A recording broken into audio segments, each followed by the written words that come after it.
Welcome to the League of Nerds comic book segment number 78. I'm John Cooney, here to talk to you about comics released the 24th of July, 2013. Beginning as usual with my first 5, meaning these are the first 5 books I intend to read this week, and I'll give you a little more depth on them. Starting with at number 1, Superior Spider-Man number 14. It's Superior Spider Month as the biggest new book of the year brings you the biggest twist yet. The Superior Spider-Man takes down Shadowland, all of it, to the ground. Series writer Dan Slott said, quote, Superior Spider-Man number 14 marks a drastic change for the character and the series. He's got new allies, a new look, and an all-new agenda. And we kick it off with the moment that will literally change the face of New York in the Marvel Universe. In any incarnation of any book with any character called Spider-Man, you've never seen a Spider-Man operate like this before. Forget Superior Spider-Man Month. This chapter kicks off the Superior Spider-Man Age. Close quote. At number 2, we've got Superior Spider-Man Team Up number 1. Superior Spider Month just got a whole lot more superior with a brand new ongoing Challenge Them, of course. When asked how this book will be different from previous Team Up titles, series writer Christopher Yost responded, quote, This one will be superior. The format is similar, but everything has been turned upside down. This book is featuring Spider-Man whose brain has been hijacked by Dr. Octopus, a villain trying to be a hero. His interaction with the rest of the Marvel Universe are not going to be the same as the ones we've seen with Spider-Man before. Everything is different. Each of the guest stars will trigger something in Ock Spidey that will make him deal with or confront something about his own personal situation. Peter Parker has done and seen a lot in the Marvel Universe. Ock, not so much. Spidey in space we've seen. Ock, not really.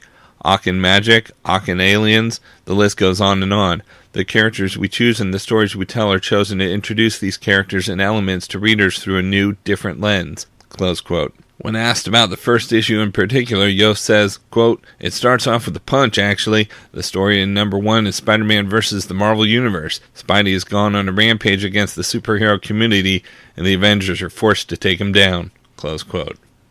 At number 3, we've got Justice League Dark number 22, Trinity War Part 3. The most shocking story of the year continues as Justice League Dark must battle both the Justice League and the Justice League of America in the wake of a murder you never thought possible. It's an extra-sized issue you won't want to miss.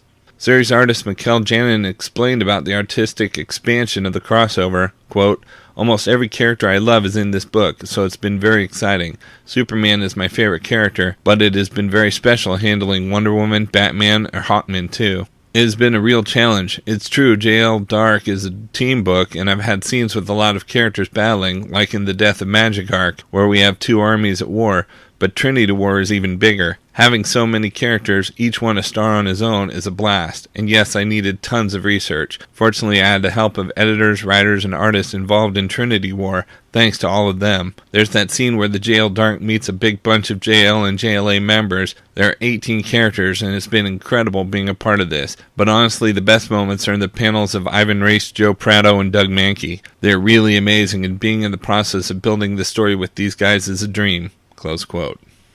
At number 4, we've got Batman Superman number 2. Batman and Superman travel to Earth 2, where they find familiar heroes who are trying to kill them. Series writer Greg Pak spoke about this issue, quote, It's going to blow their little minds. The exciting thing about this is they're going to end up, as the cover to issue 2 implies, face-to-face with Earth 2's version of Superman and Batman. It's a really interesting set of opportunities, conflicts, and challenges because we've got our world Superman and Batman, who at this stage are young and raw and are coming face-to-face with Earth 2's version. They're both older and established. They're both incredibly good at their job. They like what they're doing, and they're best friends. There's great challenges that the characters will face, and that's a ton of fun to write. Close quote. And at number 5, we've got Hunger number 1 of 4, previously called Age of Ultron number 10 UC, with the solicit classified. At the Ultimate Universe panel at San Diego Comic-Con last week, Age of Ultron and Ultimate Spider-Man writer Brian Michael Bendis says he wondered aloud at dinner what the craziest thing to show up in the Ultimate Universe would be, and Hawkeye writer Matt Fraction suggested Galactus. Series writer Joshua Helfialkov says, quote, I'm getting to use all these great characters that have been on the fringe of the Ultimate Universe, close quote. And Marvel editor-in-chief Axel Alonso says it's a, quote, big event that represents the Ultimate Universe and the Marvel Universe colliding, close quote. Rounding out the top 10 at number 6, we've got Wolverine and the X-Men number 33. The Hellfire Saga continues. Searching for answers of how the Jean Grey School students have left the school, the X-Men look to the very ground they walk on. The X-Men discover that Krakoa, the island that walks like a man, can fight like one too. Meanwhile, Quentin remains the most sought-after student at the Hellfire Academy. At number 7, we've got What If AvX number 3. The biggest event of 2012 is now the biggest miniseries of 2013. We all know what happened to the Avengers and the X-Men, but what if the story had gone differently? The one and only Jimmy Palmiotti brings his signature style to a mind-blowing reinterpretation of a key event in the history of the Marvel Universe, featuring Magneto, Hope, and every Avenger and X-Men you can imagine. At number 8, we've got Doomsday .1 number 3 of 4 by John Byrne. Doomsday plus 126 are 6 survivors set out to cross the hostile waters of what was once the Gulf of Mexico. Others have the same idea, including the crew of a fully armed nuclear submarine. Who are friends and who are not? At number 9, we've got Harbinger number 14. Choosing sides is never easy, especially when the decision could get you killed. As the Harbinger Wars reach the boiling point, Peter and his team must decide what role to play as the lines between friend and foe blur and the casualties pile high all around them. But just when all seems lost, a new ally will emerge from the unlikeliest of places, and Peter Stanchek's ragtag band of teenage Psyods will add a new hero to their ranks, who will join the Harbinger Renegades.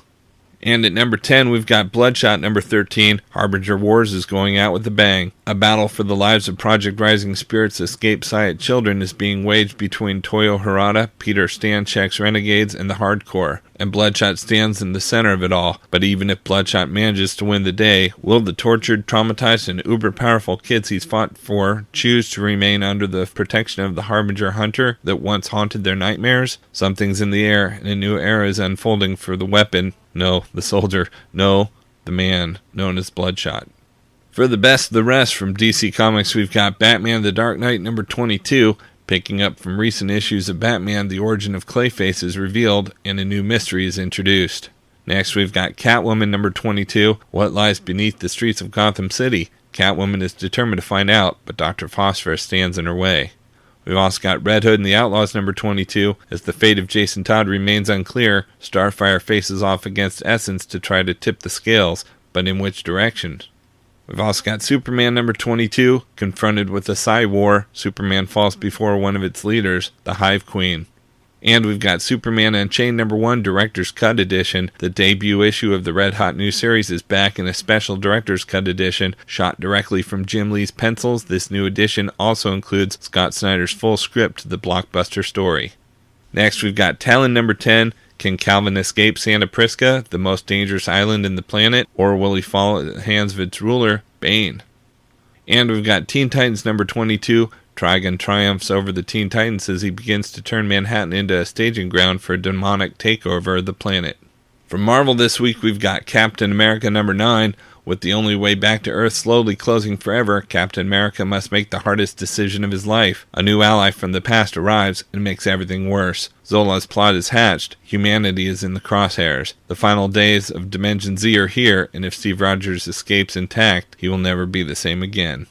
Next, we've got Gambit number 15. Gambit is once again the premier thief in the Marvel Universe, but when you're at the top, there's nowhere to go but down, and a rival thief is hot on his heels.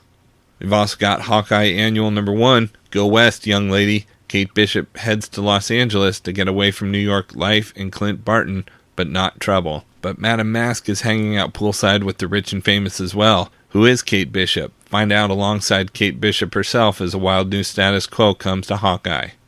Next, we've got New Avengers number 8, Lords of Chaos. As the casualties pile up in the ongoing war between Wakanda and Atlantis, an Illuminati member is forced to make a hard choice. An Inhuman learns of the Illuminati's plans. Prelude to Infinity, everything falls apart. We've also got Ultimate Comics X-Men number 29, World War X begins. Jean Grey versus Kitty Pryde, Talon versus Utopia. Will the planet be torn apart when the two mutant nations go to war? Alliances broken, sides chosen, betrayals abound. The story that will take the fate of the mutants in a dangerous new direction starts here. We've also got Uncanny Avengers number 10. Ragnarok now continues. The 4 Horsemen of Death are unleashed. We've also got Wolverine number 7. After the events of Wolverine number 6, Logan must adjust to a very different kind of life. How will his friends and rivals respond to his new status quo? Guest starring Storm and Beast. And we've got Young Avengers number 8. The Young Avengers desperately race across the multiverse. Nothing can stop their pursuit of their missing friend, except the urge to stop and take pictures, obviously. Lots of cleverly hidden exposition. Kieran decides it's time to make the journey into mystery readers scream. From Dark Horse Comics, we've got the massive number 14, closed off by rising seas and permanent power loss. New York City has been reduced to a graveyard of empty buildings. The devastation hits Ryan, the only American member of the crew, hard, and the homecoming she dreamed of for the last year is fraught with terror and betrayal. Will Ninth Wave's mission finally meet its end?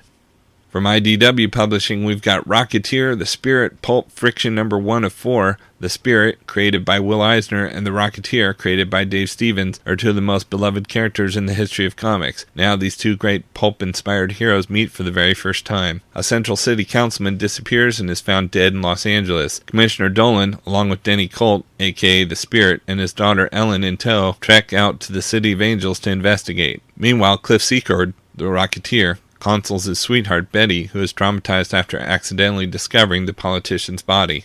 Next, we've got Star Trek number 23. The drumbeats of all-out galactic war grow stronger in this all-new story spinning out of the events of this summer's blockbuster film Star Trek Into Darkness. The adventures of Kirk, Spock, and the crew of the Enterprise continue in this latest chapter, overseen by Star Trek writer-producer Roberto Orci. And we've got Wild Blue Yonder number 2 of 5. The critically acclaimed creator-owned book from IDW continues. As the newest recruit aboard an elusive solar-powered airship, Tug begins his training as a gun. On the run from the judge, Tug has just joined the Sky's Most Wanted. But with the beautiful Cola as his pilot and the ferocious Scram as his coach, what could go wrong? From Image Comics, we've got Bounce number 3, introducing the horror. Good old Jasper Jenkins has his hands full dealing with the newest threat in town. This freak lives up to his name. Meanwhile, learn the hidden secrets tucked away inside a secret identity. Next, we've got Clone number 9. Luke Taylor has a secret to share. We're all clones.